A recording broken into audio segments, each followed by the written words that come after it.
Des migrants qui tentent le tout pour traverser la Manche.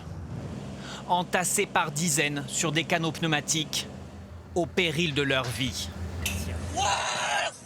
Derrière ces images choquantes, y a-t-il de plus en plus de traversées? De quelques centaines en 2018, les arrivées en Grande-Bretagne en petits bateaux ont explosé en 2022. Plus de 45 000. Un record qui pourrait bien être battu cette année. 13 000 arrivées au premier semestre, et avec l'été, le rythme s'est accéléré. Les migrants se tournent de plus en plus vers les petites embarcations car les accès aux camions ou aux paquebots qui traversent la Manche ont été barricadés. Alors, les traversées sont-elles plus dangereuses? 37 personnes au moins ont perdu la vie dans la Manche cette année.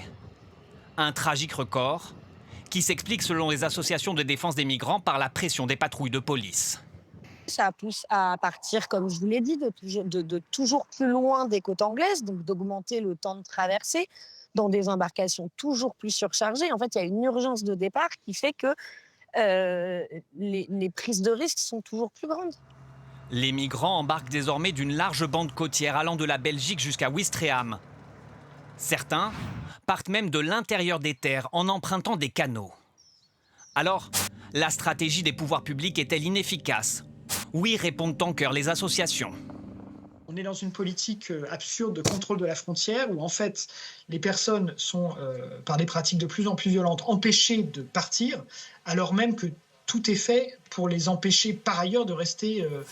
De son côté, l'État dit mettre l'accent sur la lutte contre les passeurs, une stratégie en très grande partie financée par le Royaume-Uni. 534 millions d'euros versés à la France sur 3 ans pour lutter en France contre les départs de migrants.